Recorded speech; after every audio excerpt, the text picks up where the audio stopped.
All right, guys. Tonight we're looking at the Terway panel from Summer of Bummer. As far as I know, they only exist on Instagram. They may have a website, which if they do, I'll get the link and put that in the description. But what it is a Molly sled and a corresponding track that mounts to the back of your plate carrier. It's like a zip-on that you can do by yourself really quickly. And with a little bit of practice, you can stow it yourself fairly quickly as well. I will show you how this functions, and then we'll get it on the table and take a closer look at it. I do think it's a really good product. I don't think it's without potential room for growth. But let's take a look at this. So this is my spare sled. They did send this to me. No bias intended, and I think you'll get that from the feedback as well. But this is a spare sled with a separate back panel setup mounted on it. Not necessarily an ideal setup. And then we've got the track on the back of this. So you grab the tearaway handle here and just pull up, and that's how you retrieve your back panel. And then to stow it, you just kind of slap it back on and seat it. That went really smooth, I don't think. Oh, that is on there. All right. So I've only done this a handful of times, and it's getting easier and easier already. What I've noticed as you use this thing is, depending on where your plate rides, it's a little lower than you might think. So I haven't fully balanced this out yet, but it helps to kind of go further than you need to, and then kind of reset up on the top. I feel like that didn't take. No, that did take. It's kind of, when it works, it's kind of weird how easy it is. It definitely flows easier, and you get less confused once you have weight in the back panel. You can see I don't have anything in here right now, so when I feel resistance, I'm not sure where it's sitting. And then one thing why I say throwing it further back than you need to is you can catch behind the panel here, and it just won't go. So you kind of throw it further than you need to, reset it, and restow, and I missed. You can see I missed the track there.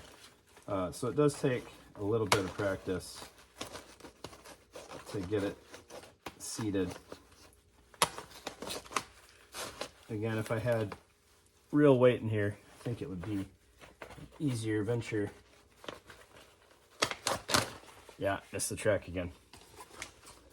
You can see some.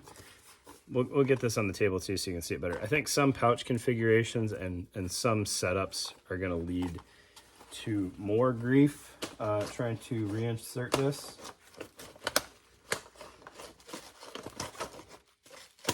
And it's not necessarily a quiet process, which I think is worth noting. Man, did it right the first time, and now it's not gonna go for me again. Let's see.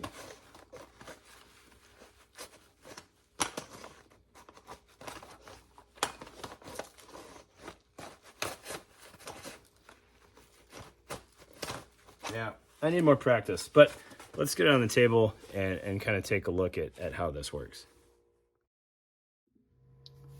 All right, so hopefully everything's showing up here.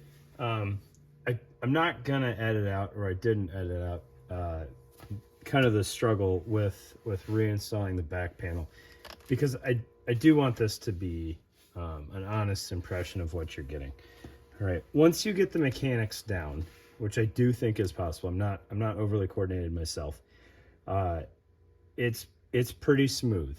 I do think if I had real weight in there and it kind of wanted to get into the track, it would go easier than it is right now.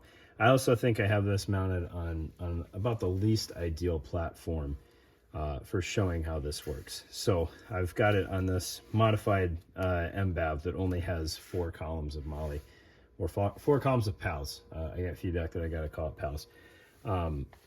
So I don't get the full stability on here that I could if I had 6 columns.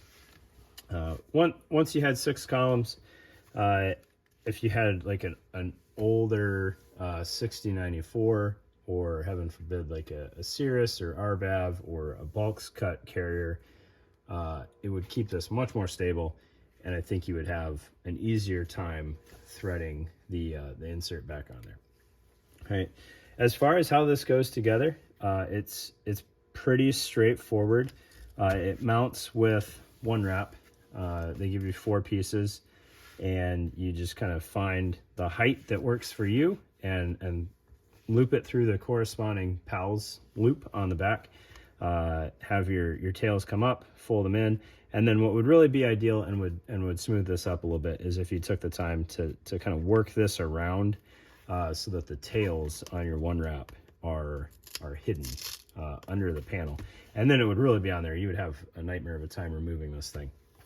Additionally, they give you a longer piece of one wrap for this male side release buckle, which corresponds to the female on the sled.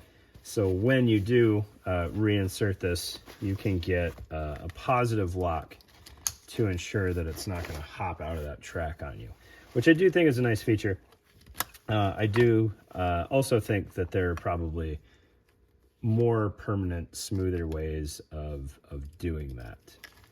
All right, I don't know necessarily what they are because they wanted this to be able to be installed by the user, so you could have it on whatever side you wanted and move that around as needed. Right, so the one wrap makes sense for that purpose, but it doesn't quite keep these buckles very sturdy or very stable, I should say. So this one, if you're not careful, can kind of tend to flip up when you're trying to reinsert it, and if that's flipped up, it's not gonna reinsert. All right, so looking at kind of the mechanics of how this works here, it's fairly obvious when you watch their materials on Instagram what's going on here, but some of the finite details are not as apparent. So you've got this kind of groove here on either side, and it looks like it's just a flat panel that slides into that. At which case I was curious, if you've got this in here and for whatever reason the center of this gets pulled on, if it could warp or curve your insert to the point that it pops out of that groove. So what's not apparent from a lot of what's going on online, and I don't know how well this is going to show up, but there is a groove in the outer face of this sled that catches a corresponding kind of rib on these rails, so that can't happen. It is locked in there.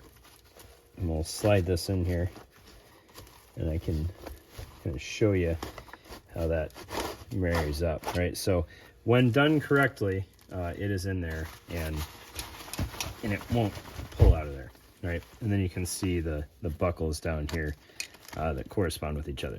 All right, I've got the male buckle tighter than it should be.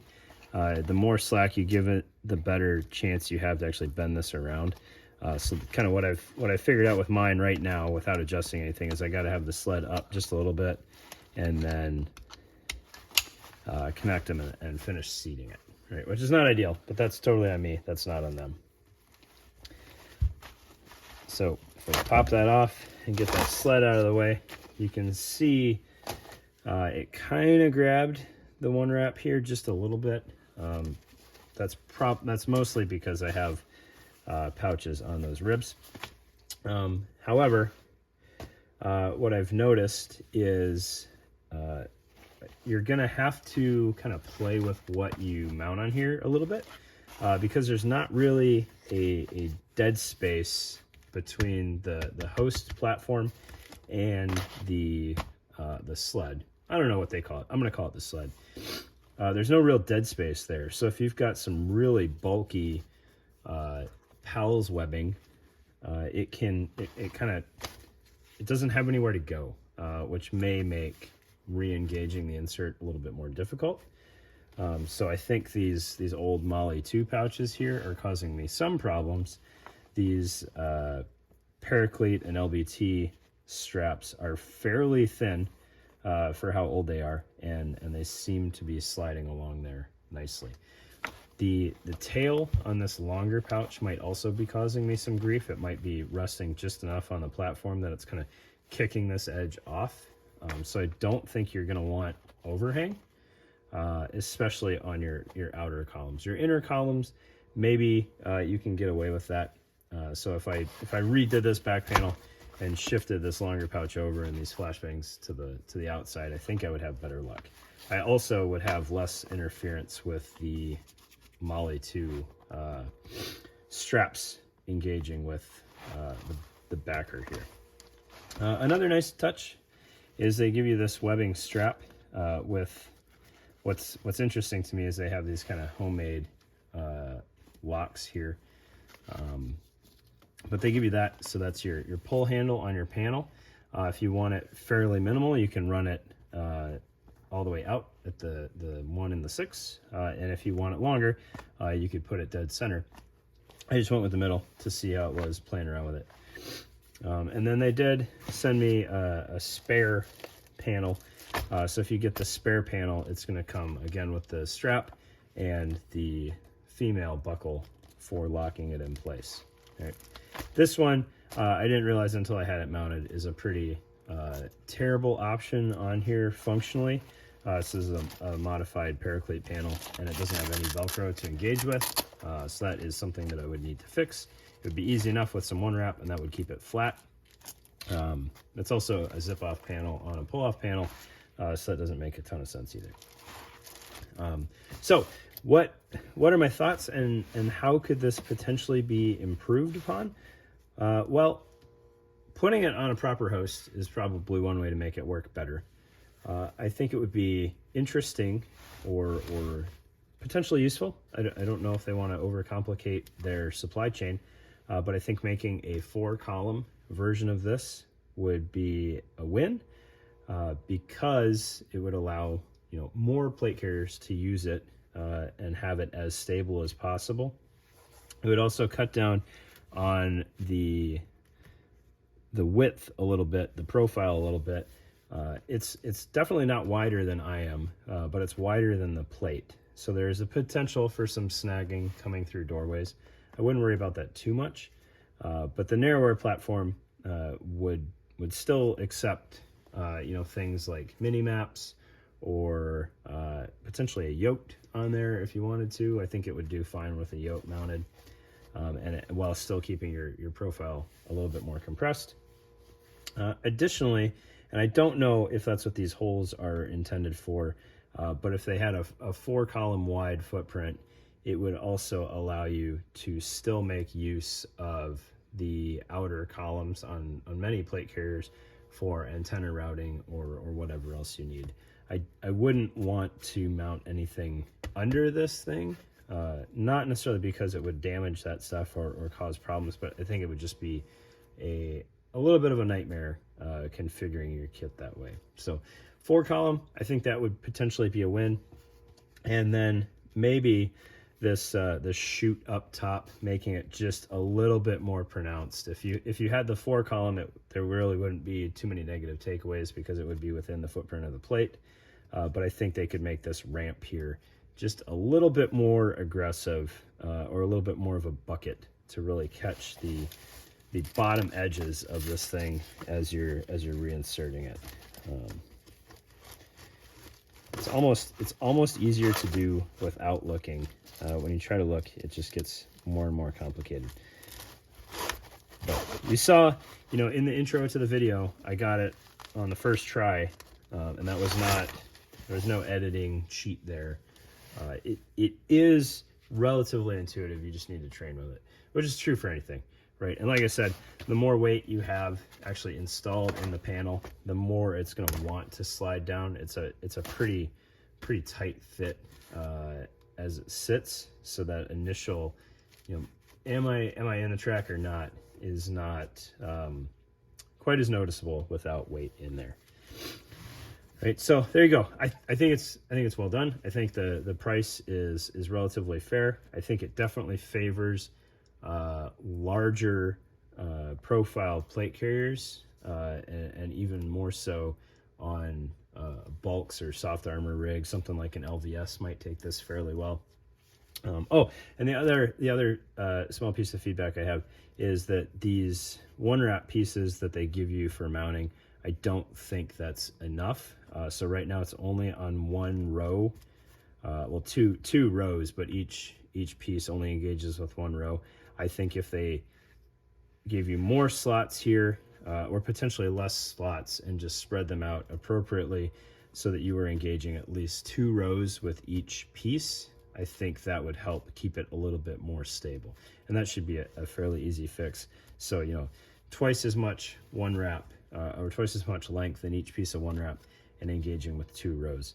That would be a win, in my opinion. I could absolutely get more one wrap and get closer to that solution myself. It would probably ride a little bit lower, which, as you can see, I've got plenty of plate left. I definitely could have mounted it lower to begin with, which may also make the stowing a little bit more intuitive. But very, very minimal changes that I would suggest. Out of the box, I think it's going to work for a lot of people. Is it the solution for everybody? Probably not. But if you want to be able to access your own back panel, maybe you've got a medic setup, or maybe you've got a bunch of belted ammo on there, or tools, or breaching stuff, and you just want kind of a backup to be able to access it yourself, I think it's definitely a solid option. It seems plenty durable, and they have done some work to try to cover most of the Tigris. So even if you didn't have a panel mounted or a sled on here, it's not obnoxious to see that. It's not a giant chunk of Tigris just hanging off the back of your plate carrier.